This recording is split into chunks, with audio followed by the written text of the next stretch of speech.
Savoir vieillir est l'un des chapitres les plus difficiles du grand art de vivre selon Henri-Frédéric Amiel.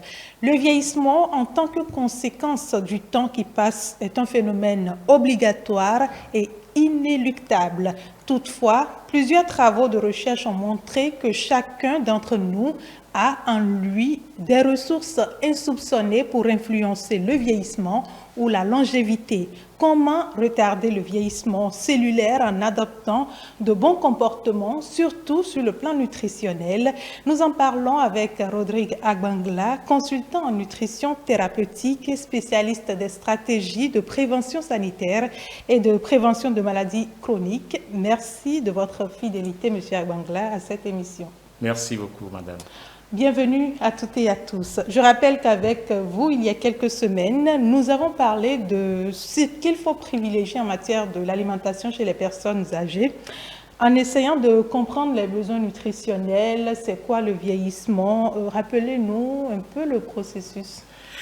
Merci. Je vais rappeler rapidement. Le vieillissement, comme vous l'avez dit en introduction, est un processus continu et progressif d'altération des organes de notre corps. Il est naturel et normal de vieillir, mais on peut retarder ce vieillissement, on peut retarder l'apparition du vieillissement. Le problème avec le vieillissement, c'est qu'il est une résultante non seulement de déséquilibres au niveau des organes, mais en même temps une résultante des maladies passées en cours ou des maladies chroniques. Voilà donc pourquoi c'est un défi d'en savoir davantage, de comprendre comment les modes alimentaires ou préventionnels pour pouvoir ne pas tomber dans le piège du vieillissement. Le vieillissement, c'est également notre façon de vivre. Oui. C'est notre façon de vivre. Et voilà pourquoi il est important, à part l'horloge biologique, j'en ai parlé l'autre fois, qu'il y a deux causes de vieillissement. L'horloge biologique, c'est-à-dire que Dieu a mis en nous des réflexes, et nous devons naître, grandir et vieillir. Mais à part cette horloge biologique-là, nous avons des comportements, malheureusement, qui peuvent influencer, et l'alimentation, notamment, qui joue un rôle principal. D'accord. Quand on parle d'influencer ou de retarder le vieillissement, quels sont les aspects qu'il faut prendre en considération ou qui entrent en ligne de compte? Oui. Voilà, nous allons en parler certainement un peu plus loin. Je souhaite qu'on parle un peu des causes. Allez-y, on va parler des causes rapidement pour revenir sur... Super. Oui. Voilà. Alors aujourd'hui, j'aimerais insister un peu sur les facteurs influençant le vieillissement. Oui. Voilà. Il y en a 3 au total.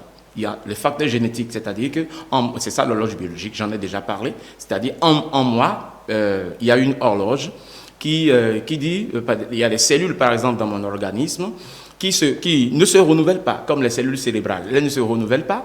Au contraire, au fur et à mesure que nous prenons de l'âge, les cellules nerveuses commencent par réduire, le nombre commence par réduire. Donc ça, c'est un facteur, c'est incorporé dans notre être comme ça. Maintenant, nous avons aussi les cellules qui se renouvellent, mais qui, avec le temps, ne se renouvellent plus. Donc, nous avons les cellules non renouvelables, mais nous avons les cellules renouvelables, mais qui, avec le temps, ne se renouvellent plus. Et je vais revenir sur ce point tout à l'heure pour expliquer un phénomène très important qui nous permettra de comprendre un peu plus loin pourquoi l'exercice physique a un effet pour retarder le vieillissement. Donc, ça, c'est le premier facteur. Deuxième facteur, c'est les radicaux libres. Les radicaux libres, c'est les substances négatives dans mon organisme qui, au fur et à mesure que je prends de l'âge, au fur et à mesure que j'avance, ces éléments négatifs qui sont dus au métabolisme normal de l'organisme, mais qui sont comme des étincelles qui sont jetées. Ces radicaux libres-là peuvent donc s'augmenter, peuvent prendre de l'ampleur au niveau de mon organisme. Et enfin, un phénomène très important dont très peu de spécialistes en parlent, c'est la glycation des protéines. Qu'est-ce que ça veut dire? C'est-à-dire qu'au fur et à mesure que je prends de l'âge, certaines protéines de mon corps commencent par subir l'influence du sucre. L'exemple, c'est, on parle souvent d'hémoglobine glyquée. En fait, ce n'est pas parce que votre taux de glycémie, par exemple, n'a pas dépassé la normale. La normale, c'est de 0,7 à 1,1, par exemple. Oui. Mais si votre hémoglobine est déjà en train d'aller vers les 1 gramme, le docteur demande systématiquement de faire ce qu'on appelle l'hémoglobine glyquée. En fait. L'hémoglobine ou le glucose, qui a subi l'influence du glucose en fait.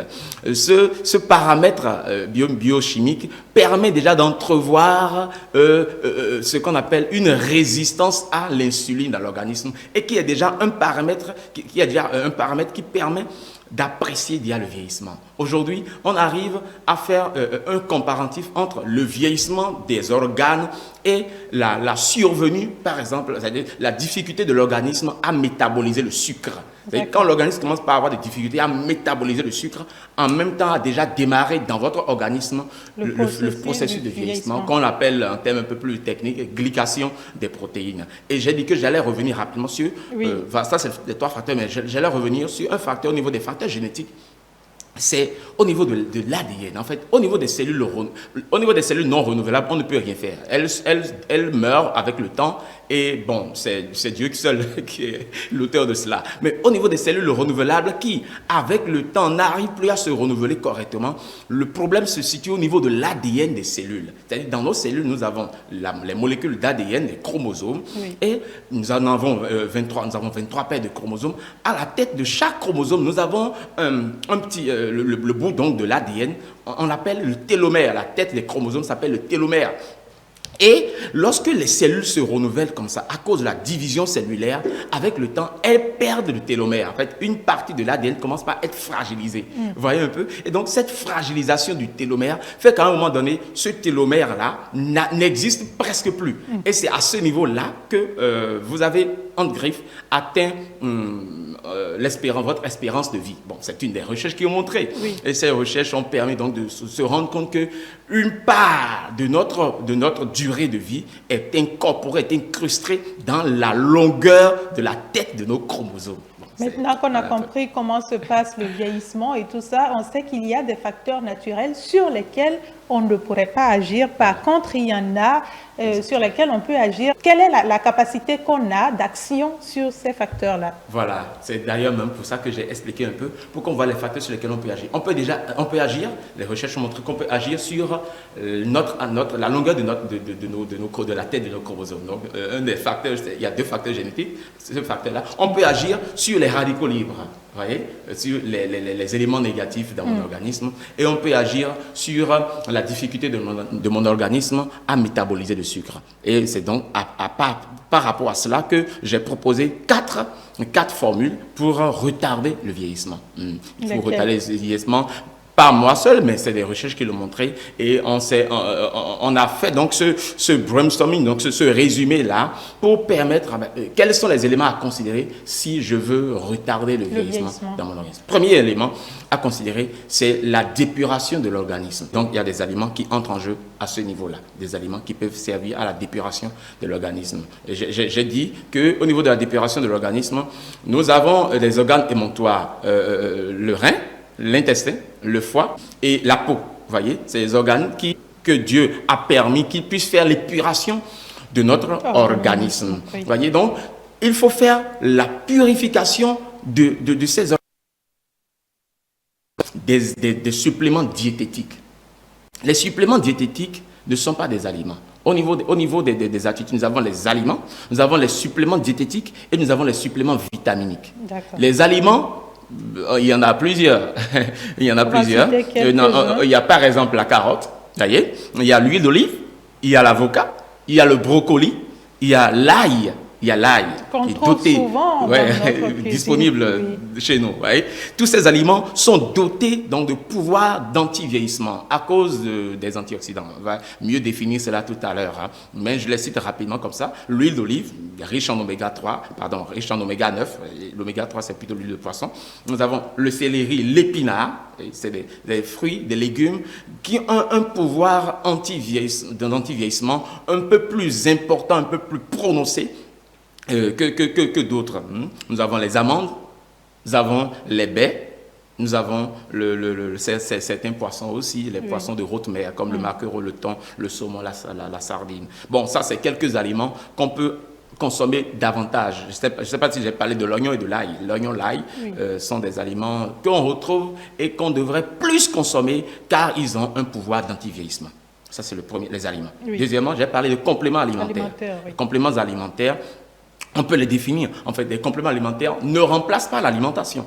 Ils viennent simplement s'ajouter à l'alimentation, voyez, pour aider à faire face à un déséquilibre qu'on peut rencontrer. Et au niveau des compléments alimentaires, nous en avons deux classes. Il y a les suppléments diététiques.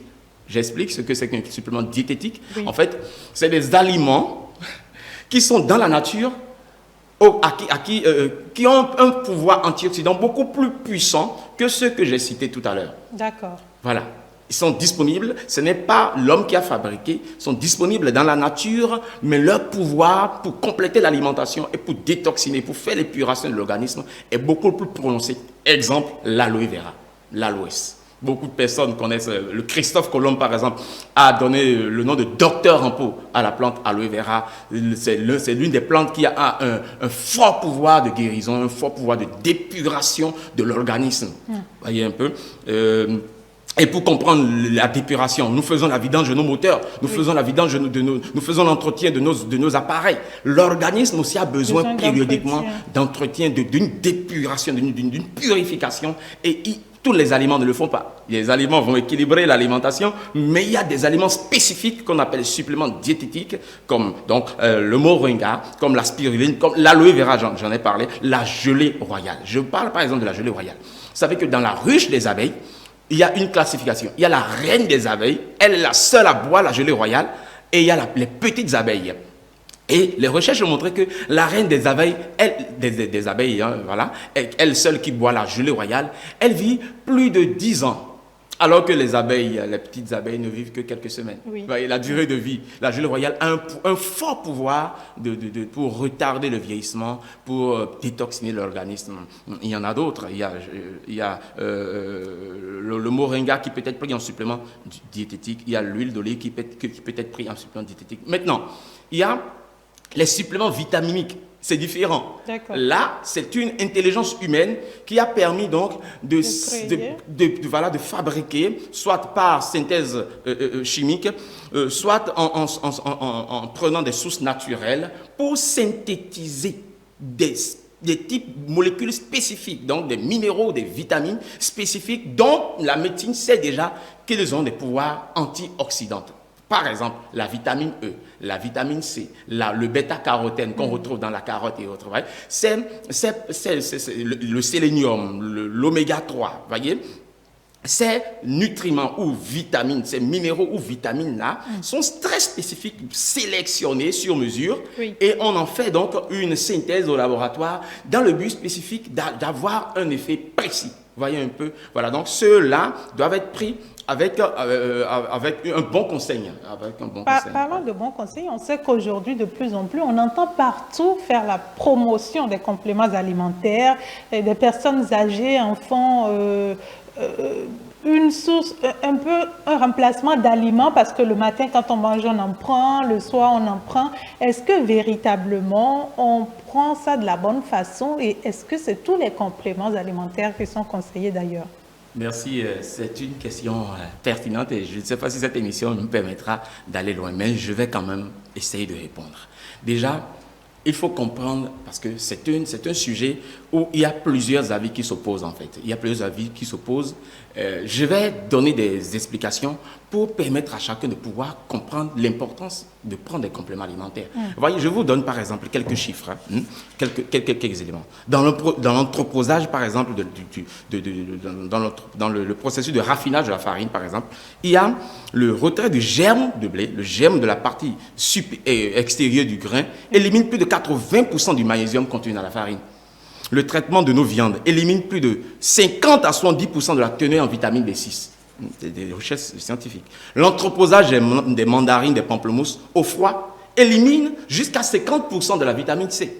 Donc mettre les fruits au frigo n'est pas une bonne... Non, pas que c'est mauvais, mais il faut savoir qu'il y a une réduction de vitamines et de minéraux qui s'observe, voilà. Et quand on parle d'entreposage, ce n'est pas au frigo, mais des mauvais modes de conditionnement, en fait. Des mauvais modes de conditionnement de ces fruits-là. Les salades fraîches, ainsi que les légumes et les fruits coupés, perdent de 40 à 50% de leur valeur s'ils attendent plus de 3 heures avant d'être consommés. Vous voyez un peu ces éléments-là. La vitamine C qu'on retrouve dans les agrumes, l'orange, le citron, qui a un fort pouvoir anti-vieillissant, antioxydant, est vulnérable à la chaleur et au froid, et un entreposage prolongé en diminue la valeur. Vous voyez des éléments sérieux qui peuvent nous faire reconsidérer donc l'importance de la supplémentation. On parle de supplémentation nutritionnelle. Des exemples précis où nous en avons besoin, et par exemple, une femme... Les femmes, naturellement, lorsqu'elles sont en période de croissance, de menstrues et autres, ont besoin de supplémentation en fer, en acide folique. C'est des compléments alimentaires. Voyez un peu, toute personne, normalement, à partir de 40 ans, doit éviter de souffrir des maladies de la prostate, notamment les hommes. Parce que la prostate commence à prendre du volume. C'est un processus de vieillissement naturel, l'augmentation du volume de la prostate. Et il faut donc prendre une supplémentation en lycopène, en vitamine E, en vitamine A. Il faut prendre donc une supplémentation nutritionnelle en ces types de nutriments-là pour retarder le vieillissement de la prostate. Chaque organe de mon corps vieillit et la prostate aussi vieillit.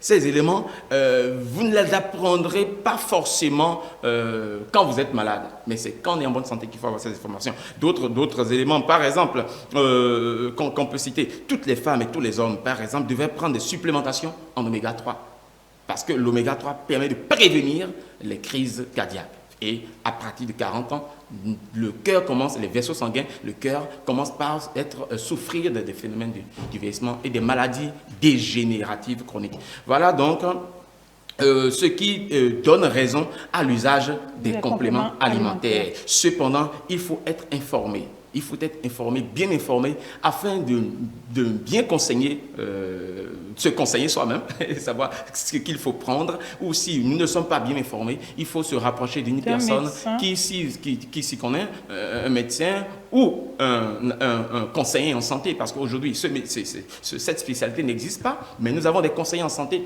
Parce que le médecin a la spécialité de guérir la maladie, mais il n'a pas forcément la spécialité de préserver la santé. C'est quand nous sommes en bonne santé, et là, chacun doit devenir son propre médecin. Mais comment chacun deviendrait-il son propre médecin s'il n'est pas informé? Vous voyez un peu, parce que nous allons vers le médecin quand nous sommes malades. Mais maintenant qu'on est en bonne santé, comment nous comporter? Voilà pourquoi chacun doit pouvoir avoir un conseiller en santé. Il y a un livre qui a été écrit par un médecin qui a fait 30 ans de pratique, on l'appelle Ray Strong. Il a écrit un livre. Ce que votre médecin ignore de la médecine nutritionnelle pourrait vous être fatal. Parce que si vous attendez d'être malade avant d'aller voir le médecin, bon, ça pourrait être tard. Oui, tout à fait. Voilà, mais ils sont vraiment utiles. Mes médecins sont incontournables parce que nous avons besoin d'eux pour faire face à la maladie. Oui, maintenant qu'on sait un peu plus pourquoi c'est important de prendre des compléments alimentaires, je l'avais posé également comme question, est-ce que tous les compléments alimentaires qu'on trouve sur le marché aujourd'hui, qu'on nous propose, sont véritablement ceux dont on a besoin? Voilà, c'est un sujet sérieux. Vous savez, partout il y a du bien, il y a du mal. Voilà le problème que nous rencontrons. Donc, les compléments alimentaires ou suppléments diététiques ou suppléments vitaminiques, les recherches ont montré qu'ils sont importants de les consommer, surtout dans un mode pour compléter l'alimentation, dans un mode de vie sain, pas pour guérir une maladie. Non, on les prend pour préserver, pour se prémunir contre la maladie et afin de ne pas être malade, ou surtout, parlant de vieillissement, afin de retarder le vieillissement ou de mieux faire face aux maladies dégénératives, tout en se faisant suivre par son spécialiste. Voilà. Alors, on a une mauvaise propagande et parfois même une mauvaise publicité, juste dans un but commercial qui peut être fait par certaines sociétés. Voilà. Donc, voilà pourquoi donc, chacun de nous doit être maître de sa santé. Bien sûr, c'est Dieu qui est le maître de notre santé à nous tous, mais chacun doit pouvoir donc faire attention à qui vient vers lui et s'informer davantage sur ce qu'il veut ingurgiter avant de le consommer. Parlant de ce qu'on veut ingurgiter, on n'a pas assez parlé de tabac et de de l'alcool qu'on sait agissent véritablement sur le vieillissement. Dites-nous un peu comment ça se passe et pourquoi il faut les éviter au maximum. Voilà, vous me permettez, vous me resituez sur les 4 points dont j'ai parlé. J'ai parlé donc d'aliments dépuratifs, j'ai parlé d'antioxydants, mais je disais aussi qu'il faudrait réduire l'ingestion d'éléments négatifs dans le tabac, l'alcool et d'autres éléments nocifs à l'organisme. Ils sont, en fait, ce n'est plus à démontrer que le tabac, l'alcool et l'ingestion de l'alcool sont toxiques pour le foie, notamment. Et le foie est atteint parce que le foie a pour rôle de faire la dépuration. Et donc, tout ce que nous consommons comme éléments nocifs, cela va être métabolisé au niveau du foie. Et si à un moment donné, le foie dit, bon, j'en ai marre, je n'arrive plus, bon, voilà, tout se gâte, quoi, tout se gâte. Voilà pourquoi il est important de ne pas, comme un médecin l'a dit l'autre fois, un tabacologue l'a dit l'autre fois, il faudrait éviter de prendre sa première cigarette. En fait, la première cigarette est à éviter chez les enfants. Il faut même pas oser, chez les jeunes, voilà, chez les jeunes. La première cigarette est à éviter. Maintenant, pour quelqu'un qui a l'habitude de fumer ou de prendre de l'alcool, qui a pris de l'âge et au 3e âge, qui a laissé ou veut laisser, est-ce qu'il y a des aliments pour renforcer son organisme, pour renforcer son système? Voilà, il y a bien des aliments, comme c'est notamment la vitamine C, la supplémentation en vitamine C, mais il n'y a pas que la vitamine C. Mais il y a une forte quantité de vitamine C qui est perdue à l'inhalation d'une seule fumée. Oui, notamment la vitamine C. On connaît l'influence de la vitamine C dans l'organisme. C'est un puissant anti-radicaux libres, antioxydant. Et donc, la première supplémentation, le premier antioxydant qu'il faudrait consommer, que ces personnes doivent consommer régulièrement, c'est de la vitamine C. Tout en sachant que l'idéal serait donc un accompagnement pour une désintoxication complète. Un accompagnement parce que une personne qui est devenue dépendante, cela ouvre la porte à une autre facette du film, parce que arriver à faire perdre la dépendance à quelqu'un qui est devenu dépendant, c'est la croix et la bannière. Avant d'aller à la capsule du sage, nous avons dit également que pour retarder le vieillissement, entre autres éléments, il faut miser sur les activités sportives. Merci. Voilà, merci. Et là, je suis heureux d'en parler. Ça permet un grand équilibre dans une saine alimentation, très important, la supplémentation nutritionnelle, très important, mais un autre facteur important, c'est l'exercice physique.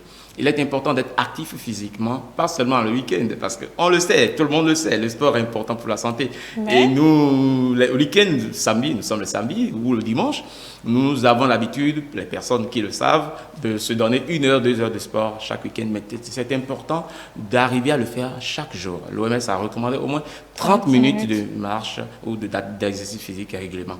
Je vous explique pourquoi c'est important. C'est important parce que les recherches ont montré que la personne qui fait l'activité physique régulièrement agit et permet en fait à ces chromosomes, j'ai parlé tout à l'heure de télomères, permet donc le rallongement des télomères, la tête des chromosomes on a découvert que c'est la tête des chromosomes, la longueur de la tête des chromosomes est un facteur important sur la survenue des maladies dégénératives et du vieillissement. Donc, faire régulièrement de l'activité physique, en fait, c'est une manière de prolonger sa vie, de prolonger les santé de sa vie et la santé de sa vie, parce que c'est pas seulement prolonger sa vie, mais il faut vieillir en bonne santé. Il faut vieillir en bonne santé. Voilà pourquoi je vous exhorte régulièrement à choisir l'activité physique que vous aimeriez le plus, parce qu'il faut du plaisir aussi en le faisant. Oui. Et maintenant, vous, avec le temps, avec la dépendance au sport, parce qu'il y a l'endorphine qui sera sécrétée, il y a une bonne dépendance au sport qui se produit après 3 mois d'exercice régulier. Alors vous aurez toujours de la joie chaque matin à vous lever pour aller faire l'exercice physique que vous aimez le plus. Voilà. Et puis, il faut dire que pour les personnes de 3e âge, en plus de la marche, il y a la natation, d'autres activités, il y a d'autres activités qui sont recommandées. Vous permettez, à quel moment on fait ça? Est-ce que c'est lorsqu'on est déjà au 3e âge ou avant qu'on prépare notre organisme à faire tout ça? Il faut commencer tôt, à partir de l'âge mûr, de l'âge adulte, à l'âge adulte de 18 ans. Mais déjà à 30 ans, ça devient de plus en plus important et à 40 ans, c'est incontournable en fait. Parce qu'à 40 ans, le vieillissement est amorcé. Voilà, c'est comme un chrono, quoi, un chrono. Donc, il faut faire inévitablement, périodiquement. Moi, je dis tous les mois. Je recommande souvent aux personnes que j'accompagne, arriver à prendre 1 litre d'aloe vera chaque mois, par exemple. C'est un exemple que je donne. Oui. Parce que aloe vera, on connaît ses effets de dépuration, de protection, de renforcement du système immunitaire. D'accord. Nous allons très rapidement aller à la capsule du sage parce que nous sommes à la fin de cette émission et conclure juste après. Moi, ce que je peux conseiller, c'est d'éviter les produits toxiques, les produits en boîte, de les éviter et se nourrir au naturel. L'eau naturelle. Pour moi, c'est l'eau sortie depuis directement des châteaux d'eau, l'eau pour s'automer, l'eau minérale. Oui, c'est l'eau naturelle. Et pour vivre longtemps, très longtemps, il faut éviter ces choses de la pharmacie, les produits venant de l'extérieur, croyant que c'est pour nous faire du bien. Non, non, non, non. Nous avons des choses autour de nous. Vivre naturel. Bio, naturel. Oui.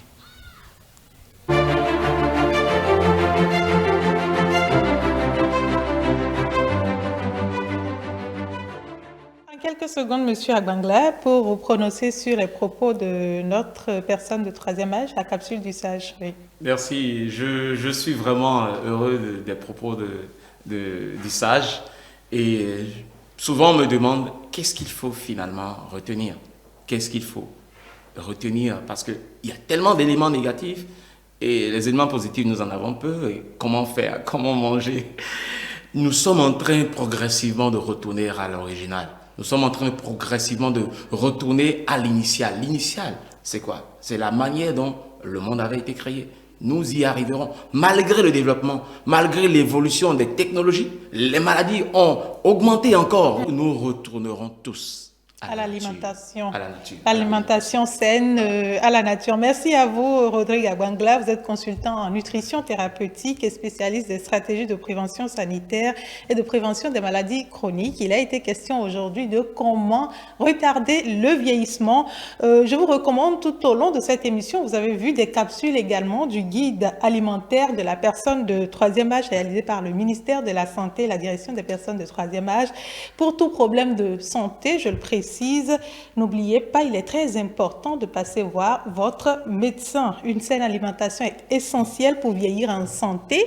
Elle vous permet de rester en santé et vigoureux et de préserver ainsi votre autonomie et votre qualité de vie. Ce sera tout pour cette émission. Merci de votre attention.